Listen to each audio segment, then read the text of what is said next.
Welcome to Currency Archive. I'm breaking down what the institutions already know, but won't tell you. If you've been in markets long enough to remember when financial news actually meant something, when analysis wasn't just repackaged hype, then you're in the right place. Hit that subscribe button like you'd bookmark a rare piece of intelligence you don't want to lose. And drop a comment below. Tell me where you're watching from. New York? London? Dubai? Let's see who else is paying attention while the crowd sleeps. Now, let's dissect what just happened. Silver just exploded 22% in 24 hours, from $65 to $78 while you were sleeping. Bitcoin pumped $11,000. Stocks recovered $1 trillion in 2 hours. Everything green at once. But here's what they're not showing you. Shanghai silver is trading at $82, while Western markets show $78. That's a $4 gap. And it's widening. Someone's buying at a premium, someone else is selling at a discount, and retail traders are caught in the middle. This isn't recovery, it's repositioning. The question isn't whether silver bottomed, it's whether you're on the right side of what's coming next. Welcome to Currency Archive. I'm breaking down what the institutions already know, but won't tell you. If you've been in markets long enough to remember when financial news actually meant something, when analysis wasn't just repackaged hype, then you're in the right place. Hit that subscribe button like I'd bookmark a rare piece of intelligence you don't want to lose. And drop a comment below. Tell me where you're watching from. New York, London, Dubai. Let's see who else is paying attention while the crowd sleeps. Now, let's dissect what just happened. Silver moved 22% in a single day, from $65 per ounce to $78. While most investors were sleeping, the precious metals market experienced one of the most violent reversals in modern trading history. The speed was shocking. The coordination across multiple markets was even more concerning. This was not an isolated event. Bitcoin surged $11,000 in the same time frame, reclaiming the $70,000 level after weeks of brutal decline. The Russell 2000 Small Cap Index added nearly $100 billion in market capitalization in just 2 hours. Over $340 billion flooded into the cryptocurrency market. The U.S. stock market saw more than $1 trillion added to its total value in a matter of hours. Everything turned green at once. Stocks, metals, crypto, all moving in perfect synchronization. This type of coordinated movement does not happen by accident. It signals something deeper occurring beneath the surface of global financial markets. The question serious investors were asking was simple but critical. Is this the bottom or is this a trap? To answer that question, one must first understand what actually happened. The data reveals a story that mainstream financial media was not telling. While Western spot silver traded at $78 per ounce, Shanghai spot silver was trading at $82, a $4 gap. This was not a minor discrepancy. This was a structural divergence between Eastern and Western pricing mechanisms. When Eastern markets pay a premium for the same asset that Western markets are selling at a discount, it reveals something fundamental about supply, demand, and market manipulation. Someone in Shanghai was willing to pay $4 more per ounce than someone in New York. That spread does not exist in efficient markets. It exists in broken markets. The COMEX, the primary exchange where silver futures are traded in the Western world, showed registered inventories continuing to decline even as prices surged. Normally, when prices rise sharply, supply increases as sellers come to market. That was not happening. Physical silver was leaving exchange vaults despite the 22% price jump. Delivery demand remained elevated even at higher prices.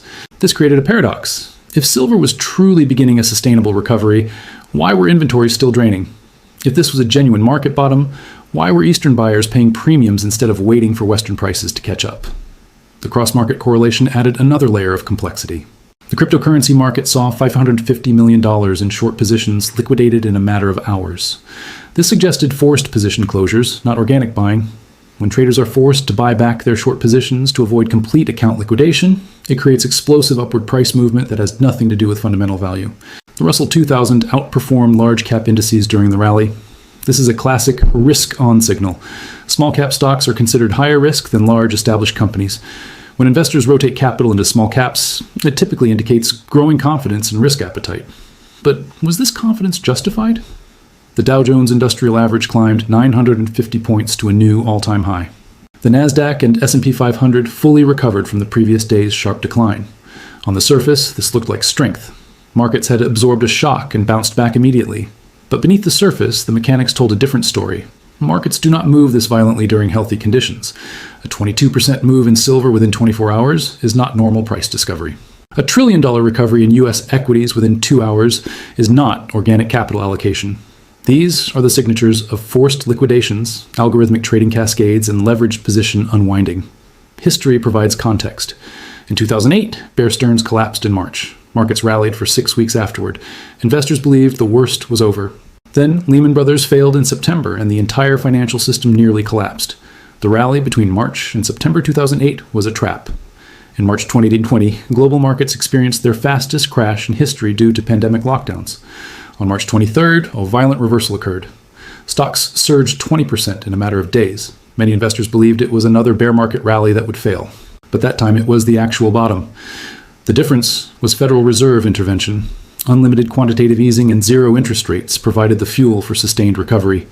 In 2026, no such intervention had been announced. The Federal Reserve's balance sheet was still contracting. Interest rates remained restrictive.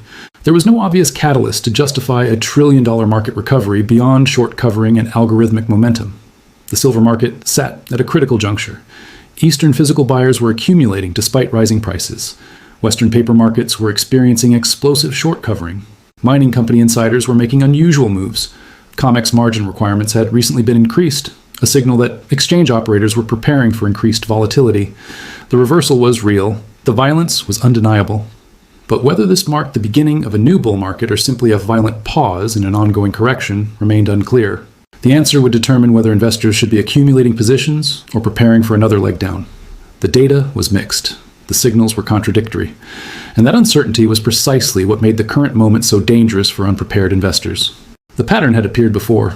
3 times in recent financial history, markets had produced violent reversals that looked exactly like bottoms, but were actually traps. Experienced investors recognized the signature. Younger traders, hungry for quick profits, did not. March 2008 began with chaos. Bear Stearns, one of Wall Street's oldest investment banks, collapsed over a single weekend. Panic spread through global markets. Then, just as fear reached its peak, something unexpected happened. Stocks rallied hard. For 6 consecutive weeks, the S&P 500 climbed higher. Financial news networks declared the crisis contained. Retail investors who had sold during the panic rushed back in, afraid of missing the recovery. By September, Lehman Brothers was bankrupt. The entire global financial system teetered on the edge of complete collapse. Those who bought during the spring rally watched their portfolios crater by another 40%. The 6-week recovery was not a bottom. It was a distribution phase where institutional investors sold to optimistic retail buyers. Fast forward to March 2020. The pandemic triggered the fastest market crash in recorded history. In just 23 trading days, the S&P 500 lost 34% of its value. On March 23rd, another violent reversal occurred. Markets surged 20% in a matter of days. This time, however, it was different. The Federal Reserve had announced unlimited quantitative easing. That rally proved to be the actual bottom because liquidity was flooding the system. The 2022 cryptocurrency winter offered a third case study. Bitcoin crashed from $69,000 to $30,000 by June. Then came a sharp bounce. A 25% rally over 2 weeks convinced many that the worst was over. YouTube influencers declared altcoin season had arrived. New investors poured money into digital assets. Each of these historical examples shared identical characteristics with the current silver reversal. Extreme velocity, coordinated cross-asset movement, and retail enthusiasm returning at precisely the wrong moment. The mechanics of bear market rallies follow a predictable sequence. First, heavily leveraged short positions accumulate during a decline. Traders borrow assets, sell them, and hope to buy them back cheaper. When enough short positions exist, any unexpected price spike forces mass liquidation. Shorts must buy back their positions to avoid total account destruction. This creates explosive upward momentum that appears to be genuine buying, but is actually forced covering. The $550 million liquidated in cryptocurrency shorts during this reversal was not a sign of strength. It was evidence of a short squeeze. These traders were not choosing to buy. They were being forced to buy by margin calls and automated liquidation systems. Once their positions closed, the buying pressure disappeared. The coordination across multiple asset classes revealed another critical detail. Silver, Bitcoin, stocks, and commodities do not normally move together. They have different fundamental drivers. Silver responds to industrial demand and monetary policy. Bitcoin moves on adoption metrics and regulatory news. Small-cap stocks reflect domestic economic growth expectations. When all these assets surge simultaneously, it indicates macro leverage unwinding, not genuine capital rotation based on fundamental analysis. Hedge funds, family offices, and institutional traders often hold diversified short positions across multiple markets. When one position moves against them, risk management systems force liquidation of other positions. This creates cascading effects where seemingly unrelated assets move in lockstep. The liquidity environment added another layer of concern. Central banks were not providing support. The Federal Reserve's balance sheet continued contracting through quantitative tightening. No emergency lending facilities had been activated, no policy shifts announced. Yet markets were behaving as if massive liquidity had entered the system. This created a dangerous illusion. Prices were rising, but the fundamental support structure was absent. It resembled a building that appeared solid from the outside, while its foundation crumbled beneath. Institutional behavior during this period was telling. Options market data showed continued hedging activity despite the price recovery. Large investment banks maintained bearish, medium-term outlooks in their commodity research reports. Smart money was not participating in the rally with the same enthusiasm as retail traders. Goldman Sachs's commodity desk published a note 3 days before the reversal warning of further downside in precious metals. JP Morgan's research division maintained underweight recommendations on mining equities. These institutions do not publish bearish research while simultaneously accumulating long positions. Their public statements aligned with their actual positioning. The east-west pricing divergence provided the most compelling evidence of trap mechanics. Shanghai silver trading at an $82 premium, while Western markets showed $78 was not temporary arbitrage. It was a structural breakdown in global price discovery. In healthy markets, arbitrage traders eliminate these gaps within minutes. They buy in the cheap market, sell in the expensive market, and pocket the difference. The fact that a $4 spread persisted for hours suggested either capital controls, preventing arbitrage, or physical delivery constraints, making it impossible. Chinese buyers were not speculating. They were securing physical supply regardless of price. This behavior indicated strategic positioning for a future event, not trading for short-term profit. When sovereign entities and state-connected buyers accumulate at any price, they possess information that market participants do not. Western paper markets, meanwhile, were experiencing technical rallies driven by algorithms and forced liquidations. The COMEX futures market showed open interest declining even as prices rose. Normally, rising prices attract new participants and increase open interest. Declining open interest during a rally suggests existing shorts covering rather than new longs entering. Volume analysis revealed another warning sign. The rally occurred on relatively light volume compared to the selling that preceded it. Genuine bottoms form on massive volume as aggressive buyers overwhelm exhausted sellers. This reversal showed moderate volume, indicating a lack of conviction. The trap was becoming visible to those who understood market mechanics. Retail enthusiasm was building. Social media sentiment had shifted from fear to greed in less than 48 hours. YouTube comment sections filled with predictions of $100 silver by month's end. These are the exact conditions that precede major reversals lower. History does not repeat, but it rhymes with disturbing precision. There was another explanation, one that contradicted the bear trap theory entirely, one that suggested this was not temporary volatility, but the beginning of a permanent structural shift in how precious metals were priced globally. The traditional financial system operated on a simple assumption. Paper contracts and physical metal were interchangeable. A silver futures contract on the COMEX was considered equivalent to actual silver bars sitting in a vault. This equivalence had held for decades. Banks, investors, and industrial users trusted that paper could always be converted to physical metal at the stated price. That trust was breaking down. The $4 premium between Shanghai and New York was not a temporary inefficiency waiting to be arbitraged away. It was evidence that Eastern markets no longer accepted Western paper pricing as legitimate. Chinese buyers were paying extra specifically to avoid COMEX contracts. They wanted metal they could touch, weigh, and store, not promises printed on exchange documents. This represented a philosophical shift in how different parts of the world valued monetary metals. The West had spent 50 years building elaborate financial instruments around precious metals. Futures, options, ETFs, certificates, layers of paper built on top of a relatively small physical foundation. The East was rejecting this entire structure. China's recent export restrictions on strategic metals provided critical context. In late 2025, Beijing had announced controls on refined silver exports, citing national security concerns. China controlled approximately 70% of global silver refining capacity. This was not a minor player making symbolic gestures. This was the dominant force in physical supply announcing it would prioritize domestic needs over global market equilibrium. Western industrial users had initially dismissed the announcement. They assumed market forces would find alternative supply sources, but refining capacity cannot be built overnight. The specialized equipment, environmental permits, and technical expertise required to refine silver at scale takes years to develop. 6 months after the export restrictions, Western manufacturers were facing reality. Supply chains were tightening. Delivery times were extending. Premiums over spot price were rising. The paper markets still showed ample liquidity, but actual physical metal was becoming harder to source at any price close to COMEX quotes. This created two parallel markets. One existed on computer screens where massive quantities of silver traded electronically at $78 per ounce. Another existed in physical reality where industrial buyers negotiated private contracts at significant premiums and accepted delivery delays that would have been unthinkable 2 years earlier. The COMEX registered inventory data told a stark story. Registered silver represented metal available for immediate delivery against futures contracts. These inventories had been declining steadily for 18 months. They now sat at levels last seen in 2015, despite silver prices being 40% higher than that period. Basic economics suggested this should not happen. Higher prices should attract supply, miners should increase production, recyclers should process more material, inventories should build. Instead, the opposite was occurring. Higher prices coincided with lower available inventory. This inverted relationship indicated structural supply constraints that price alone could not solve. Central bank behavior was shifting in ways that received little mainstream attention. According to World Gold Council data and industry sources, sovereign entities globally had increased silver purchases by over 400% year over year. These were not trading positions. Central banks do not speculate. They accumulate strategic reserves for monetary system stability. Why were monetary authorities suddenly treating silver as a strategic reserve asset? The official statements provided diplomatic language about diversification and portfolio balance. But actions spoke louder than words.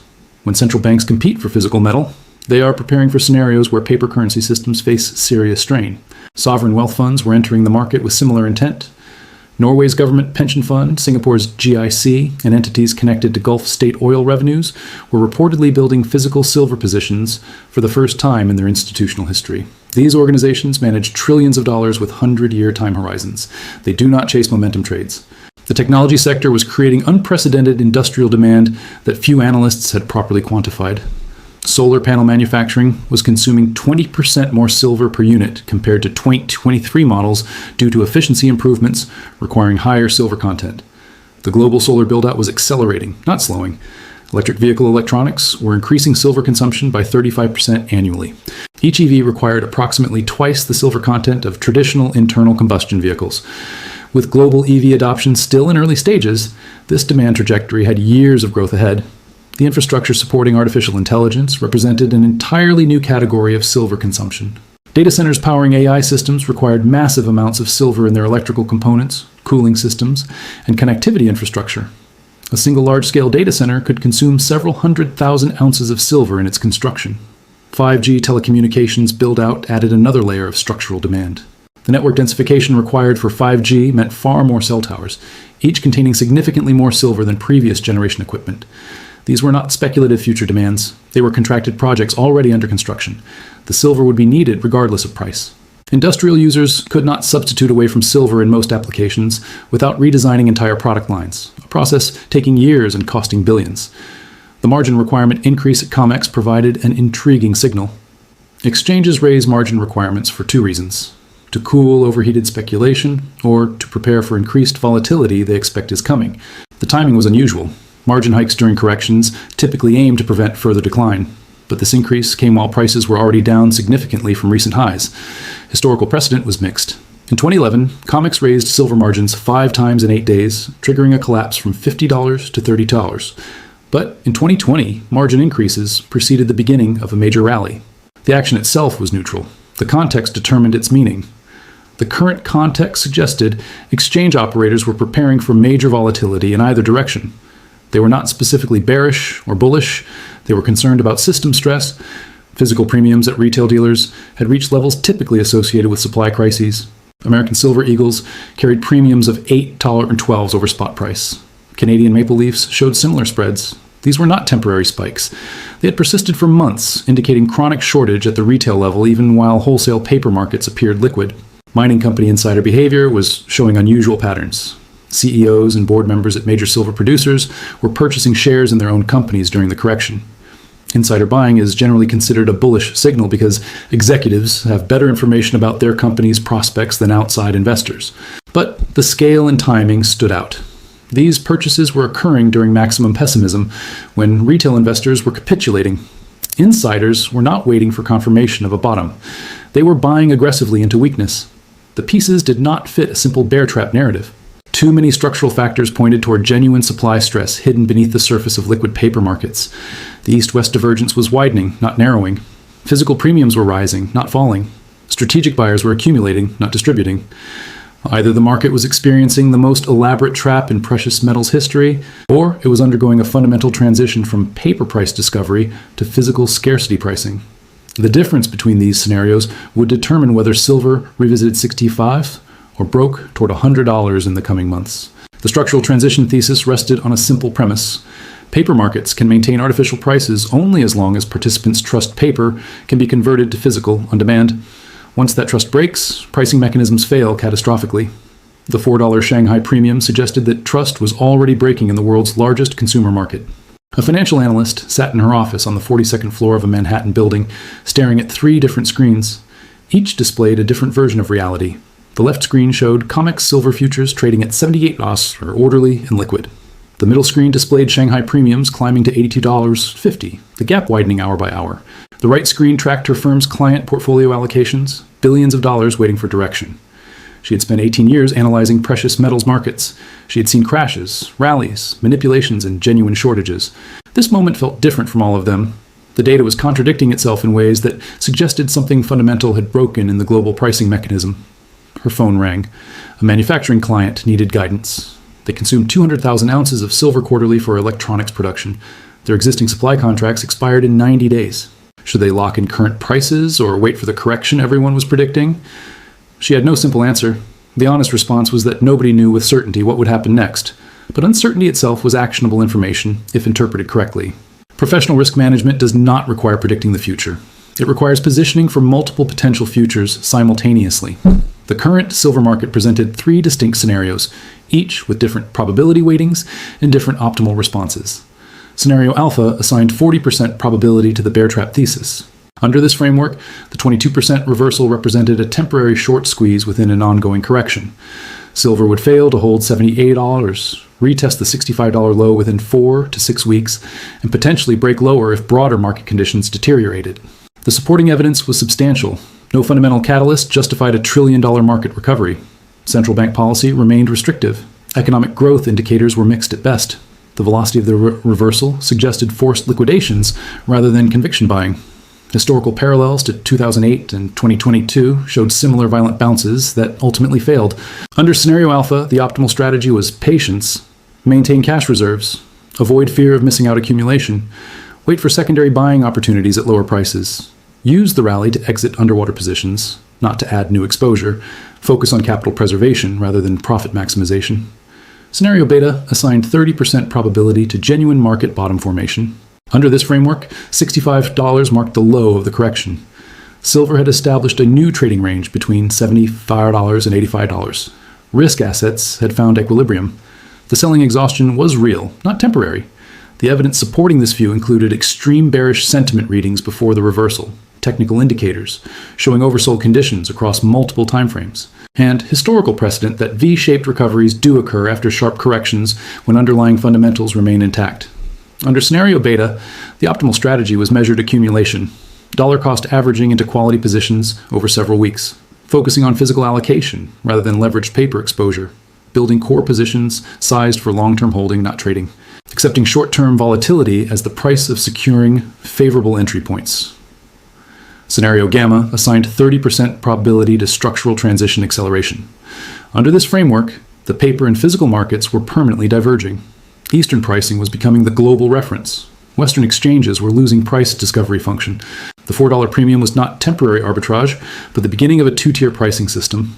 The evidence here was perhaps most compelling, but also most difficult to quantify. China's export restrictions affecting 70% of global refining capacity created genuine supply constraints.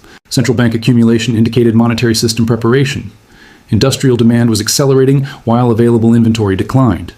The COMEX system showed stress indicators consistent with pre-default conditions.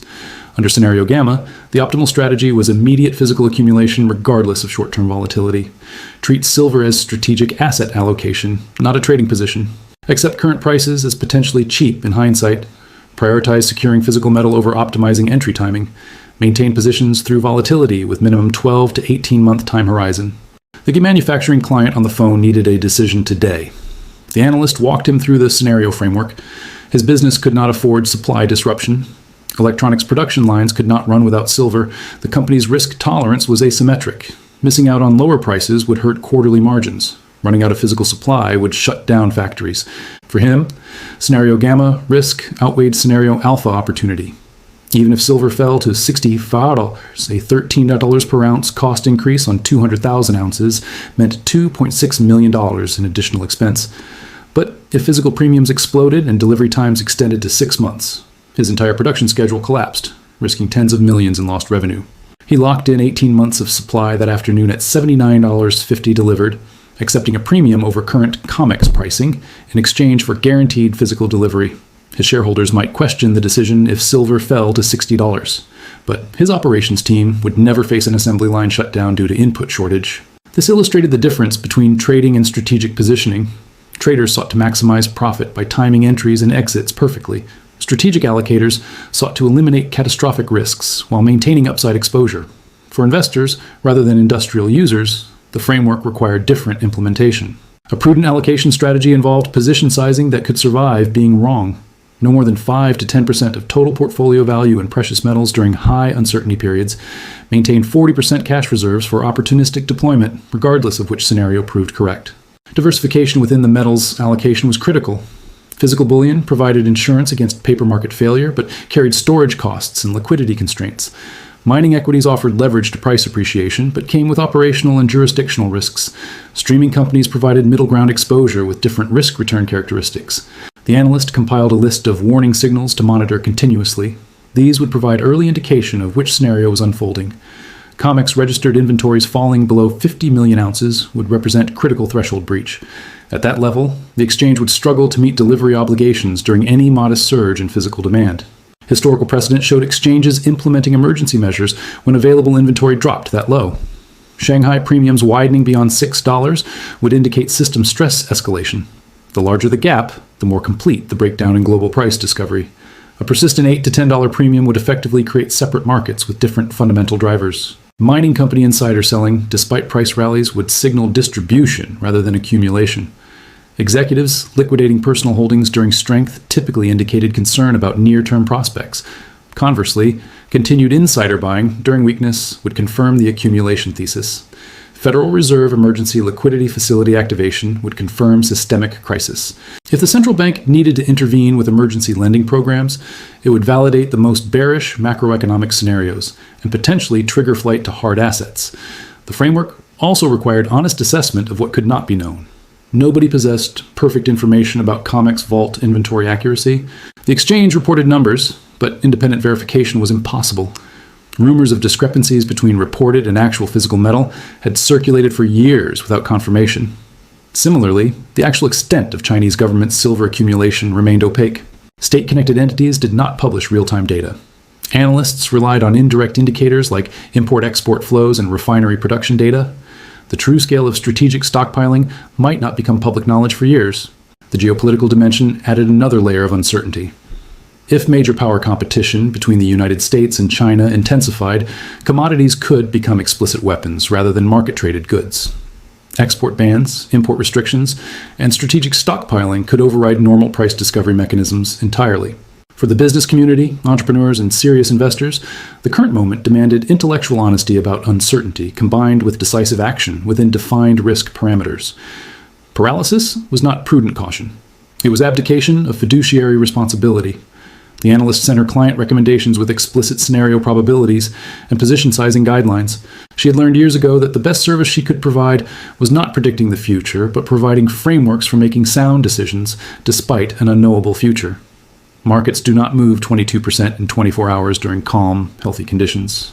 That much was certain. The volatility itself confirmed underlying stress in the system. Whether that stress resolved through continued correction, stabilization, or explosive acceleration remained to be determined. But waiting for certainty meant waiting until positioning opportunities had already passed. By the time everyone agreed on which scenario was unfolding, prices would have already adjusted to reflect that consensus. Strategic advantage belonged to those who sized positions appropriately before clarity emerged. The three-screen setup continued displaying its contradictory information. Paper markets, physical markets, and client portfolios, each telling different versions of the same story. Somewhere in the tension between those narratives, reality was taking shape.